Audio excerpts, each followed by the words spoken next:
Yo, welcome back, kembali lagi di channel Atwa Hayato. Bagaimana kabar nakama sekalian? Semoga selalu baik-baik saja. Kaido yang disebut sebagai makhluk terkuat seakan kehilangan harga diri dan gelarnya di hadapan para samurai Akazaya.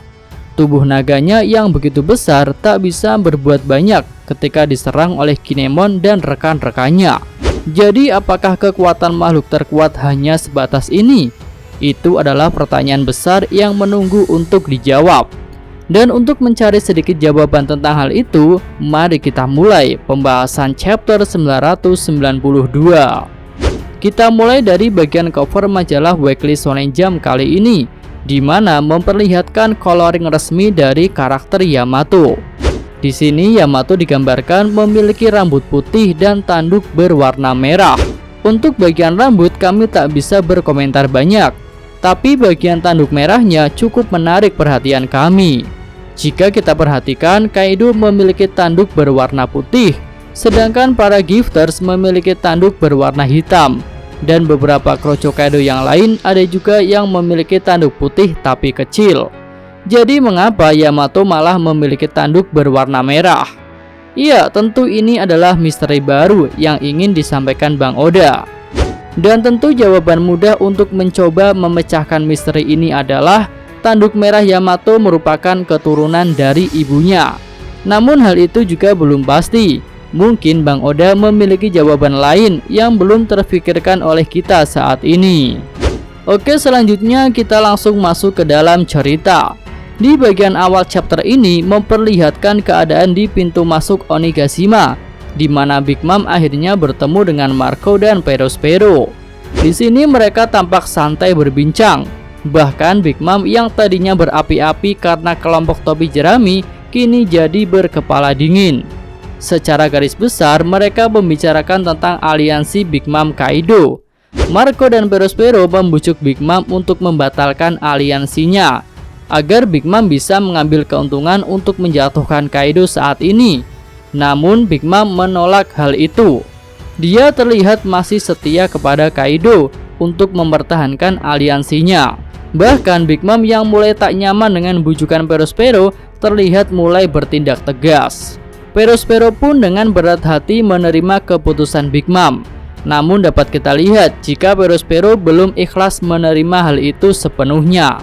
Ekspresinya menggambarkan ketidakpuasan akan keputusan Big Mom. Bahkan kami melihat lebih dari itu, yaitu Perospero terlihat ingin melawan Big Mom, namun merasa tak mampu. Dari scene awal ini, kemungkinan bahwa Perospero ingin merebut tahta Big Mom masih terbuka lebar.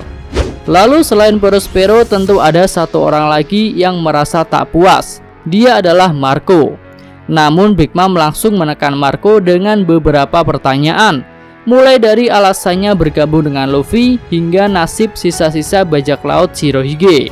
Marco pun menjawab pertanyaan Big Mom dengan santai, namun bernada tegas. Yang intinya saat ini dia sudah bebas dari Shirohige dan tak lagi punya kewajiban untuk menuruti kata-kata Shirohige. Nah, dari percakapan Big Mom dan Marco ini, kami jadi terfikirkan sebuah teori liar yang mungkin tak diharapkan oleh para fans, yaitu saat ini Marco jadi jahat. Jika kita ingat kembali, kata-kata Shirohige di Marineford adalah untuk melindungi Luffy. Lalu jika Marco mengatakan sudah bebas dari Shirohige dan bisa melakukan sesuai kehendaknya, mungkinkah dia sudah tak memegang perintah Shirohige untuk melindungi Luffy? Ya, hal itu menurut kami mungkin saja. Lalu selanjutnya Big Mom terlihat menguatkan hal itu dengan mengatakan, "Benar, dia sudah mati. Lakukan sesukamu." Jadi di sini ada kemungkinan jika Marco malah akan bekerja sama dengan Big Mom. Namun tujuannya bukan untuk menjatuhkan Kaido, melainkan untuk menjatuhkan Luffy dan pasukan aliansi. Tapi hal itu tentu tak kita harapkan. Ya, kami sendiri pun berharap bahwa Marco akan menjadi karakter baik yang akan membantu Luffy. Jadi kami masih punya pendapat kedua, yaitu saat ini Marco sedang mencoba untuk mengelabui Big Mom dengan berpura-pura akan bekerja sama dengannya. Ya, mudah-mudahan saja begitu. Kemudian dari kejauhan Carrot langsung tancap gas ke lokasi Big Mom, Marco, dan Perospero. Ternyata Carrot mengincar Perospero yang telah menghabisi Pedro. Lalu jika diperhatikan, saat ini Carrot belum berubah ke mode sulong.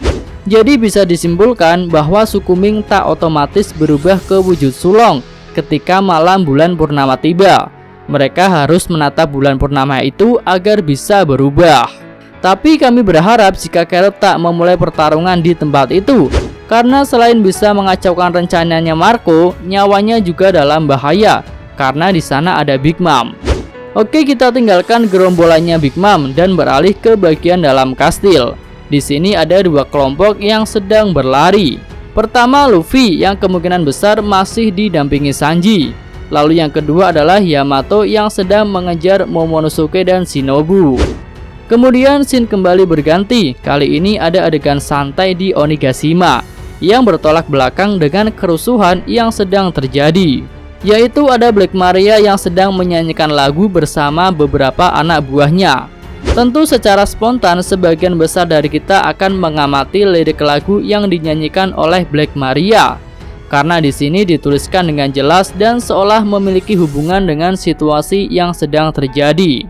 Inti lirik lagu yang dinyanyikan Black Maria sambil memainkan samisen itu adalah tentang dua orang yang ingin bertemu namun tak pernah kesampaian.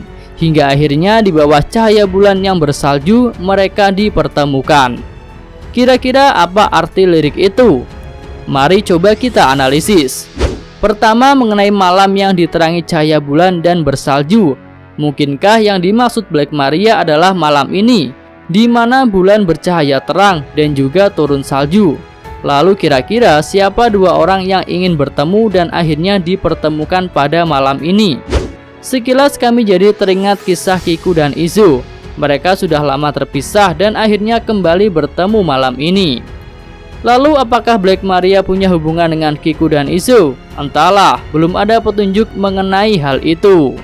Selanjutnya kita masuk ke adegan pertarungan Kaido versus Akazaya 9. Di sini Kaido sudah mulai menyerang, raungannya menimbulkan halilintar, namun berhasil dihindari oleh para samurai Akazaya. Kemudian para samurai Akazaya mulai melakukan serangan. Diawali dari kucing oranye barbar Nekomamushi. Dia mencakar tubuh Kaido. Serangannya itu terlihat tepat sasaran. Lalu dilanjutkan dengan Kawamatsu yang menebas Kaido dengan jurus Amanugawa. Lalu Kaido pun membalas. Dia menyerang Kawamatsu menggunakan cakarnya. Namun tak lama setelah itu, Inu sudah menancapkan pedang di kakinya pada tubuh Kaido. Bahkan Inu menambahkan serangan elektro dalam pedangnya itu. Selanjutnya Kiku dan Izo melancarkan serangan jarak jauh. Kiku menggunakan jurus Zansetsu-gama, sementara Izo menembak dengan jurus dan Girigan. Kaido pun terlihat kesakitan, hingga akhirnya dia akan kembali menggunakan Borobreed. Namun kali ini giliran Raizo unjuk gigi. Dia mengeluarkan gulungan ninja, kemudian mengaktifkan jurus Maki-Maki no Jutsu. Borobreed Kaido pun masuk ke dalam gulungan ninjanya itu, dan kemudian Raizo mengembalikan serangan Borobreed kepada Kaido. Naga Kaido pun mengerang kesakitan. Para kroco bajak laut Beast yang menyaksikan hal itu seolah tak percaya melihat kapten mereka merasa kesakitan. Lalu tak sampai di situ saja, ternyata Kinemon, Denjiro, Inuarashi, dan Asura Doji sedang mempersiapkan jurus dua pedang Oden. Kaido yang melihat hal itu mengatakan bahwa mereka tak mungkin bisa menggunakan jurus yang sama dengan Oden. Namun Kaido salah besar. Dengan bantuan The Power of Flashback, keempat anggota samurai Akazaya itu berhasil menggunakan jurus milik Oden dan mendaratkannya tepat di bekas luka yang dulu digoreskan Oden pada tubuh naga Kaido. Luka menyilang yang digoreskan Oden dengan sekali tebasan itu kini terulang kembali dengan tebasan 4 orang, masing-masing mewakili satu sisi luka menyilang tersebut. Lalu ngomong-ngomong tentang The Power of Flashback, di sini terungkap bahwa Oden pernah melatih para samurai Akazaya untuk menggunakan jurus dua pedang Oden dan juga menggunakan kemampuan Ryuo. Ya, walaupun dalam adegan flashback itu mereka terlihat tak serius, namun saat ini mereka berhasil melakukannya dengan baik. Oh iya, sebelum closing ada hal yang menarik perhatian kami saat naga Kaido sedang diserang habis-habisan. Ketika itu Kaido merasa masih bingung mengapa serangan para samurai Akazaya bisa menembus pertahanannya dengan mudah. Nah, kami rasa bagian ini adalah clue tentang epic comeback-nya Kaido atas para samurai Akazaya. Bisa dikatakan saat ini Kaido masih bingung alias tak mengerti mengapa dirinya bisa dengan mudah dilukai. Jadi ada sebuah celah di mana ketika Kaido sudah tahu situasinya dan mendapatkan jawaban atas kebingungannya itu, dia akan membalikan keadaan. Di sini sih kami belum bisa jelaskan dengan pasti mengenai bagaimana skema hilangnya kebingungan Kaido. Mungkin kuncinya akan terlihat ketika dia kembali ke wujud manusia. Iya, kemungkinan besar setelah menerima serangan telak di chapter ini, naga Kaido akan kembali ke wujud manusianya. Dan mungkin akan ada the power of flashback juga yang diberikan Bang Oda kepada Kaido, yang akan menghilangkan kebingungannya pada pertempuran ini. Dan review chapter 992 pun berakhir sampai di sini. Oke, cukup sekian video kali ini. Semoga nakama sekalian menyukainya. Terima kasih udah nonton dan sampai jumpa lagi di video selanjutnya. Yo!